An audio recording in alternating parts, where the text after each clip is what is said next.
She stood before the judge, her hands folded neatly in her lap, her eyes red and swollen from nights without sleep. Not because of the divorce. 6 days earlier, she had buried her mother. The funeral had been small and painfully quiet. Just her, and a few neighbors who barely knew the woman who had lived silently on Maple Street for 20 years. No flowers from distant relatives. No long speeches. And no husband. Michael had said he had a meeting. He lied. He was with her. The other woman.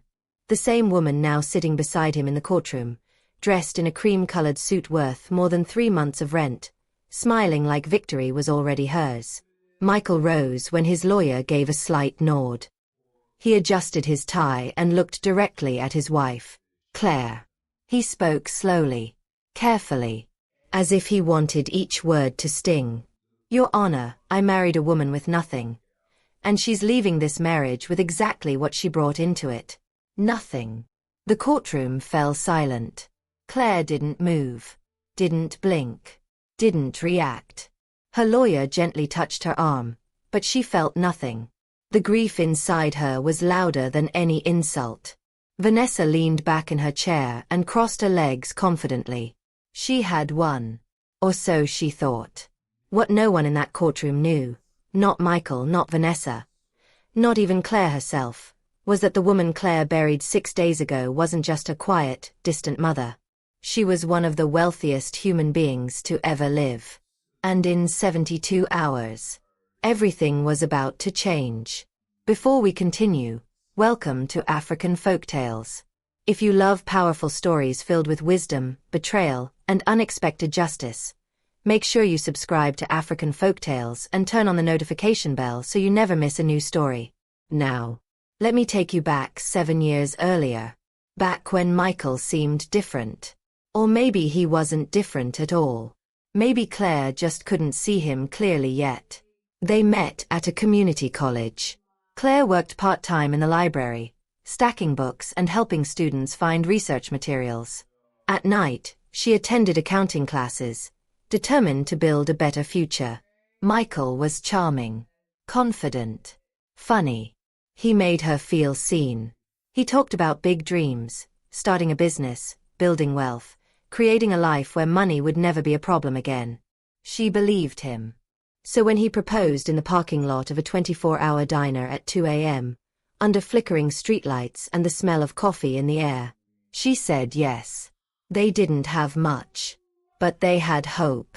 Or at least, she did. Claire's mother, Margaret, attended the wedding. She stood quietly in the back, her gray hair tied neatly, her expression unreadable. She never spoke much. She lived in a modest house at the edge of town and worked from home, doing computer work, as she called it.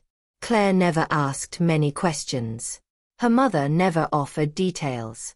She never bragged. Never showed off. Never complained. Michael didn't like her. He said she was cold, distant, ungenerous. He complained that she never offered financial help, even when they were struggling to pay rent. Claire defended her mother every time. But deep down, she wondered the same thing. Why didn't Mom ever step in? Why did she just watch them struggle? The first 2 years of marriage were brutal. Michael's business ideas kept failing. He would get excited, invest everything, then abandon the project when success didn't come instantly. Claire carried the weight. She worked 3 jobs. Morning shifts at the grocery store. Afternoons at the library. Weekends cleaning office buildings. She came home exhausted, cooked dinner, and listened patiently as Michael explained his next big breakthrough. And she believed him. She always believed him. Her mother called every Sunday at exactly 9 a.m. How are you, Claire? I'm fine, Mom. Are you eating enough? Yes, Mom. Okay. I love you. I love you too. Short calls. No advice. No lectures. No money. Just quiet love that Claire didn't fully understand. Then one day, everything changed. Michael's tech startup finally attracted investors. A venture capital firm backed him. Money poured in. Real money. They moved into a larger house. Bought new cars. Dined at expensive restaurants where reservations were required weeks in advance. Claire thought the hard days were over. She thought they had made it. But something changed in Michael. The more money he earned, the less he looked at her. The less he listened. The less he cared. Success didn't make him better. It revealed who he had always been. The more success Michael tasted, the more he seemed to resent the years Claire had carried him. It was as if her sacrifice embarrassed him.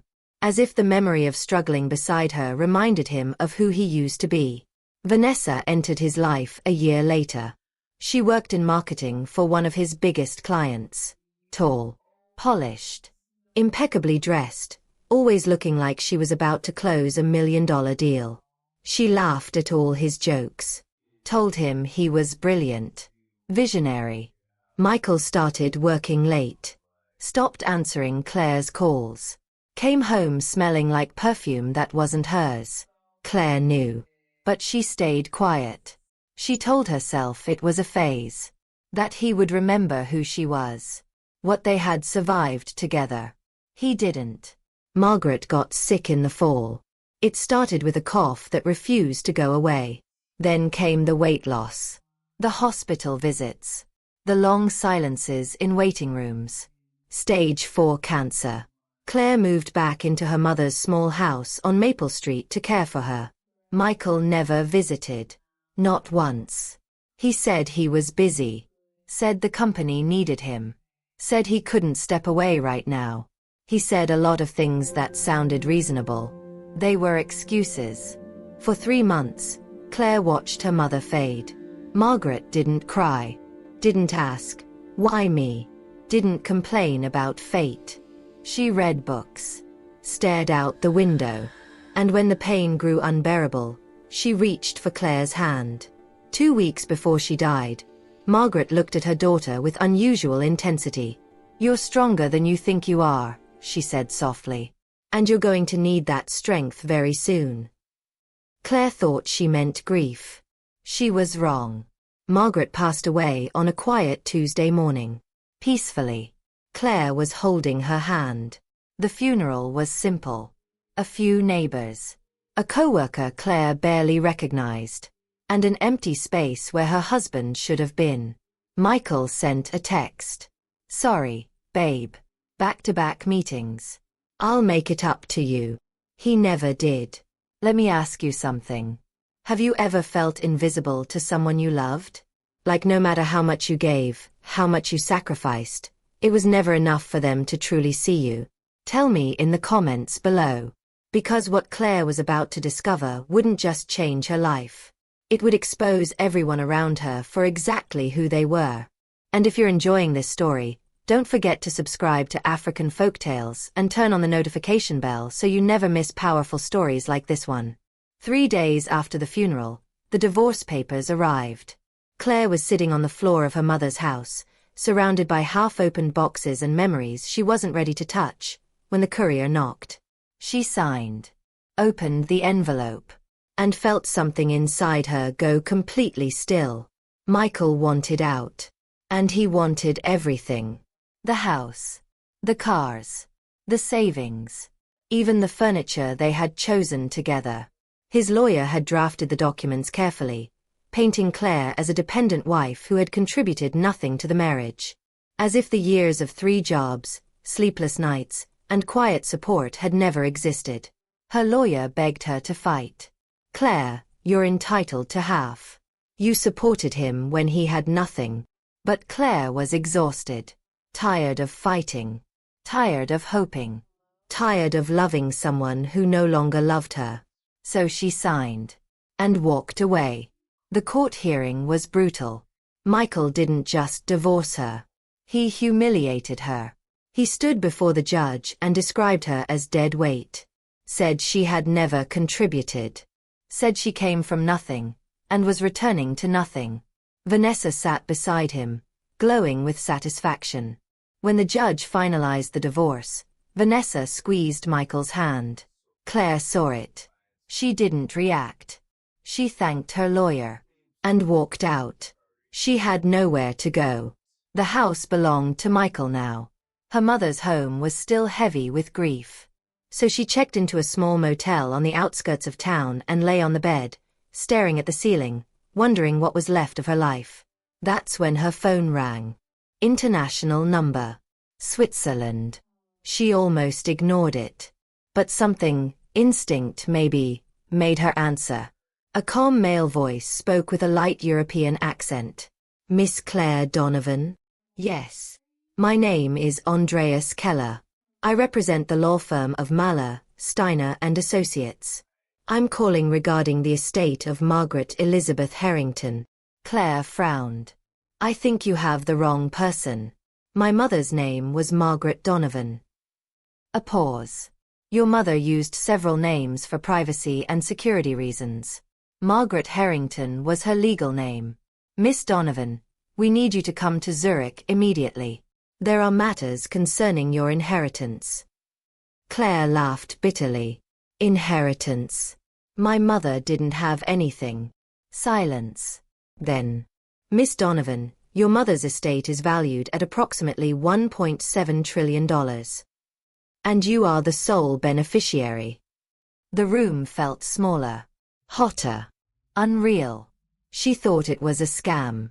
Until the documents arrived. Legal filings. International bank records. Offshore accounts. Ownership stakes in global corporations. Real estate across 4 continents. Mineral rights. Pharmaceutical patents. Satellite networks. Private investment funds moving billions every quarter. The quiet woman from Maple Street had been one of the most powerful financial forces on Earth. And no one knew. Claire flew to Zurich 3 days later. The law firm occupied an entire building in the financial district. Andreas Keller met her in a glass-walled conference room overlooking the Alps. He was older, gray-haired, impeccably composed. He slid a folder across the table. Your mother built this empire over 40 years. She started with nothing but brilliance and discipline. She earned her first million at 25. Her first billion by 32. By 50, her assets influenced global markets. Claire's hands trembled. Why didn't she tell me? Andreas's voice softened. Because wealth of this magnitude attracts danger. Criminals. Opportunists. People who would use you to reach her. She lived modestly to protect you. She wanted you to grow strong without depending on money. He paused. She watched you. She saw your sacrifice. Your loyalty. Your resilience. She believed you were worthy. Claire cried. Not because she was rich. But because her mother had been watching. Protecting. Knowing everything. Claire didn't change overnight. She didn't go shopping. Didn't post glamorous photos. Didn't call Michael to boast. She did something far more powerful. She stayed invisible. She met with financial advisors, legal teams, corporate strategists. She studied her mother's empire and realized something extraordinary. Margaret hadn't just been wealthy. She had been a genius. And now that empire, that knowledge, that power, belonged to Claire. Meanwhile, Michael's perfect world began to crack. A major investor withdrew. A key partnership collapsed. Banks that once competed for his business stopped returning his calls. Projects stalled. Funding froze. He didn't understand what was happening. Neither did Vanessa. But pressure builds quietly before it explodes. Michael started drinking more. Snapping at employees. Blaming everyone but himself. He had no idea. The woman he called nothing was now the most powerful force in his world. And she hadn't even made her first move yet. Vanessa, who had once been so confident, began to panic. Why is everything falling apart? She demanded. I thought you had this under control. Michael didn't. What he didn't know was that several of the investors who had funded his company were subsidiaries of holding corporations that now answered to one person. Claire. She hadn't attacked him. Not directly. She had simply started restructuring, moving capital, reallocating assets, pulling back support little by little. Not to destroy him. Not yet. Just enough to make him feel the pressure. Just enough to make him sweat. 6 months after the divorce, Michael's company was on the brink of collapse. Payroll was tight. Partnerships were unstable. Credit lines were shrinking. He needed emergency funding. His CFO found a possible lifeline, a powerful private equity group based in Geneva. They were willing to hear his proposal. Michael didn't hesitate. He flew to Switzerland with Vanessa at his side, rehearsing his pitch the entire flight. He convinced himself this was just a setback, a temporary dip before another rise. He walked into a sleek, glass-walled boardroom overlooking the city, trying to appear confident. The doors opened. Claire walked in. She wasn't flashy. No diamonds. No designer logos screaming for attention. But she carried something far more striking. Authority. Calm. Controlled. Unshakable. She wore a tailored navy suit. Her hair was neatly pulled back. The only accessory on her wrist was a simple watch. She looked at Michael. Then at Vanessa. Silence filled the room. Standing beside her was Andreas Keller. Mr. Donovan. Miss Brennan, Andreas said smoothly. Allow me to introduce Chairwoman Claire Harrington, majority owner of Harrington Global Holdings and principal decision-maker for this investment group. Michael's face drained of color. Vanessa looked like the ground had vanished beneath her feet. Claire took her seat at the head of the table and folded her hands. You have 5 minutes to present your case, she said calmly. Michael stumbled through his pitch. It was rushed, desperate, disorganized. The confidence he once had was gone. When he finished, the room fell silent. Claire studied him for a long moment. I've reviewed your financials, she said. Your business model. Your leadership decisions. Michael leaned forward, hope flickering in his eyes. I've made my decision. She smiled. Not cruelly. Not triumphantly. Just, decisively. I'm going to buy your company.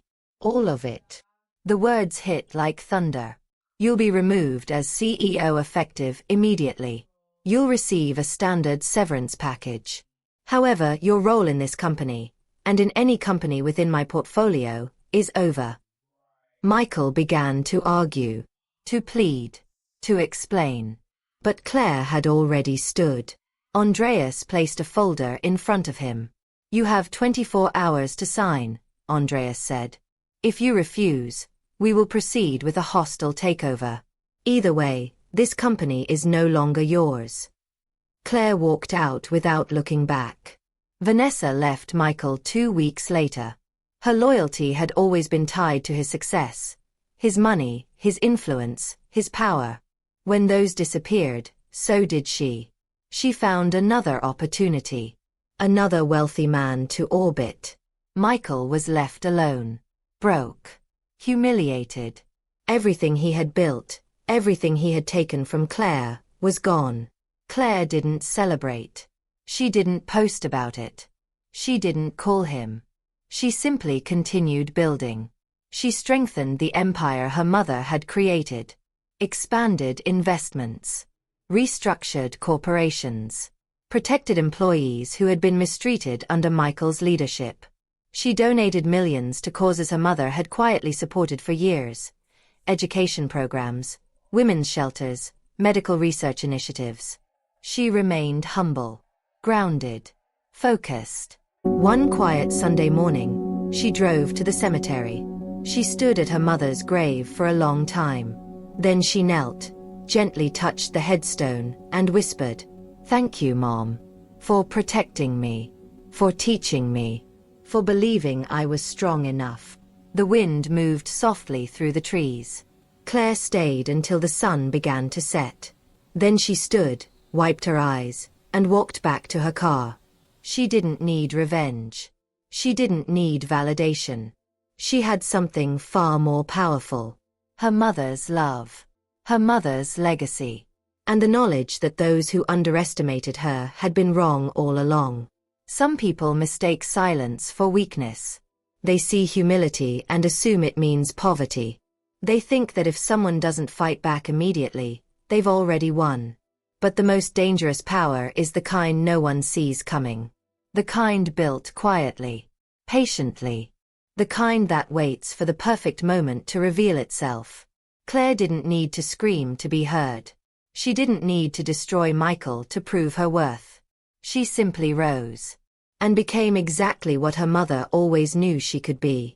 And in the end, that was the greatest victory of all. Now I want to ask you, if you were in Claire's position, would you have done the same? Would you have stayed silent and played the long game? Or would you have confronted them the moment you discovered the truth? Drop your thoughts in the comments. I'd love to hear what you think. And if this story moved you, reminded you of your strength, or showed you that underestimating someone can be the biggest mistake of all, then share this story. And don't forget to subscribe to African Folktales and turn on the notification bell so you never miss powerful stories of resilience, justice, and hidden strength.